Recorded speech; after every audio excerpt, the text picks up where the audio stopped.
Assalamualaikum warahmatullahi wabarakatuh. Baiklah, di sini kami akan menjelaskan tentang sistem tata surya.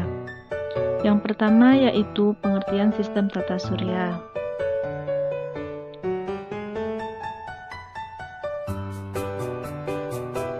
Apa itu sistem tata surya? Sistem tata surya merupakan kumpulan benda langit yang terdiri atas sebuah bintang yang disebut matahari dan semua objek yang mengelilinginya. Tata surya ini terletak di dalam galaksi Bima Sakti. Galaksi merupakan kumpulan dari bintang, di mana bintang adalah benda langit yang memancarkan cahaya sendiri. Sedangkan matahari adalah bintang yang paling dekat dengan bumi pada galaksi Bima Sakti. Yang kedua yaitu komponen tata surya. Komponen tata surya ini terdiri dari tiga. Yang pertama yaitu matahari. Matahari merupakan pusat dari tata surya. Yang kedua yaitu planet. Planet adalah benda angkasa yang tidak memancarkan cahaya sendiri dan beredar mengelilingi matahari. Planet ini terdiri dari 8 planet. Yang pertama yaitu Merkurius. Merkurius merupakan planet yang paling dekat dengan matahari.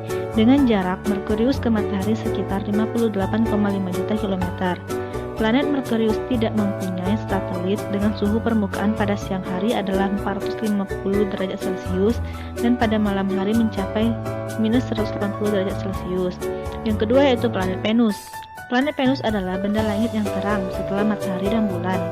Permukaan planet Venus terdiri awan tebal karbon dioksida sehingga memiliki efek rumah kaca yang menjadikan Venus sebagai planet paling panas pada sistem tata surya dengan suhu konstan 460 derajat Celcius. Yang ketiga yaitu bumi. Jarak bumi ke matahari sekitar 150 juta kilometer dengan periode revolusi 365,3 hari dan periode rotasi 23 jam 56 menit. Yang keempat yaitu planet Mars. Jarak rata-rata planet Mars ke matahari adalah sekitar 228 juta kilometer. Periode revolusi Mars yaitu 687 hari dan periode rotasinya 24 jam 37 menit. Yang kelima yaitu planet Jupiter. Jupiter berjarak sekitar 780 juta kilometer dari matahari dengan periode revolusi 11,86 tahun dan periode rotasi 9,8 jam. Planet Jupiter merupakan planet terbesar dalam sistem tata surya dengan diameter 137.822 km.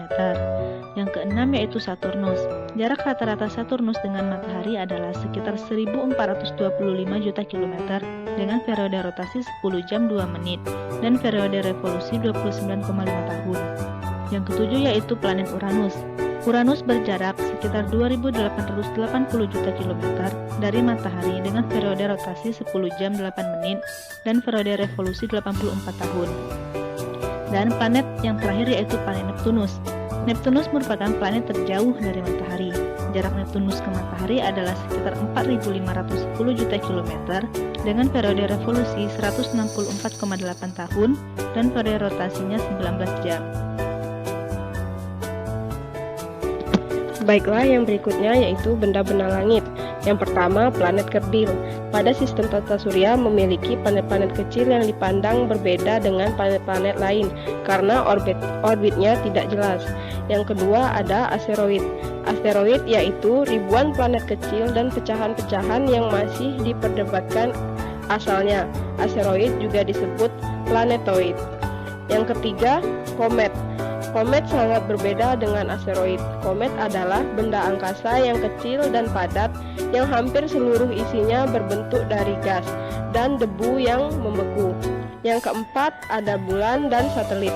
Satelit adalah suatu benda yang ada di ruang angkasa yang mengitari benda lain dan akan tetap pada gaya tarik benda lain yang ukurannya lebih besar. Yang kelima ada meteor. Meteor adalah serpihan-serpihan benda padat yang berterbangan tidak beraturan yang berasal dari serpihan asteroid. Ekor komet atau pecahan dari benda-benda langit lainnya yang disebabkan oleh pengaruh bumi, sehingga membuat serpihan-serpihan benda langit tersebut meleset serta terbakar. Baiklah, di sini saya akan melanjutkan materi selanjutnya yaitu rotasi bumi dan revolusi bumi. Rotasi bumi adalah gerak bumi mengitari porosnya sendiri, sedangkan revolusi bumi adalah gerak bumi pada orbitnya mengelilingi matahari. Bidang orbit bumi mengelilingi matahari disebut ekliptika.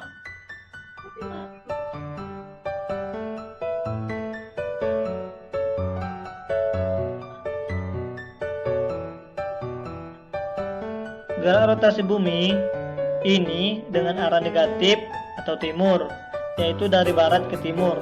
Jika kita lihat dari pesawat antariksa tepat di kutub utara, maka bumi berotasi berlawanan arah jarum jam. Ada 6 peristiwa yang diakibatkan oleh gerak rotasi bumi ini, yaitu peredaran semu harian benda langit. Setiap hari kita mengamati peredaran matahari dan benda-benda langit melintas dari timur ke barat. Yang kedua, pergantian siang dan malam. Belahan bumi yang terkena sinar matahari mengalami siang, sebaliknya yang tidak terkena sinar matahari mengalami malam. Yang ketiga, perbedaan waktu.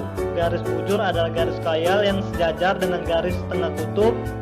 Perbedaan waktu tergantung pada derajat garis bujurnya. Yang keempat, perbedaan percepatan gravitasi bumi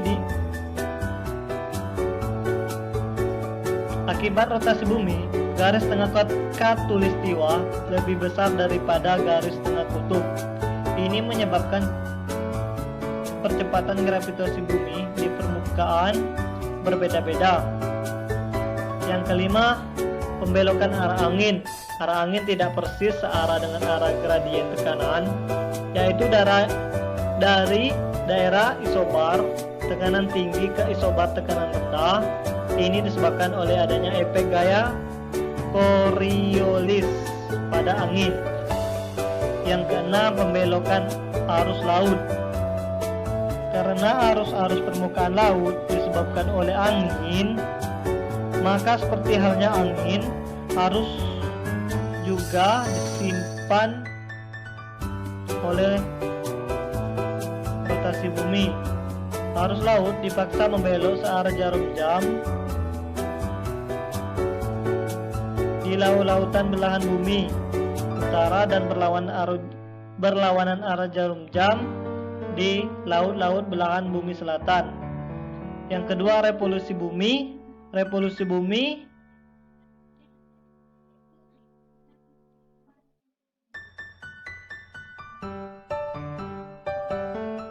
mengakibatkan beberapa peristiwa yang dapat disebabkan oleh para penghuni planet.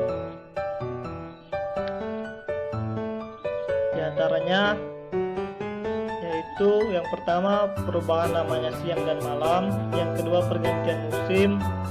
Yang ketiga, pergerakan semu tahunan matahari. Yang keempat, terlibatnya rasi bintang yang berbeda dari bulan ke bulan. Yang kelima, penetapan kalender Masehi.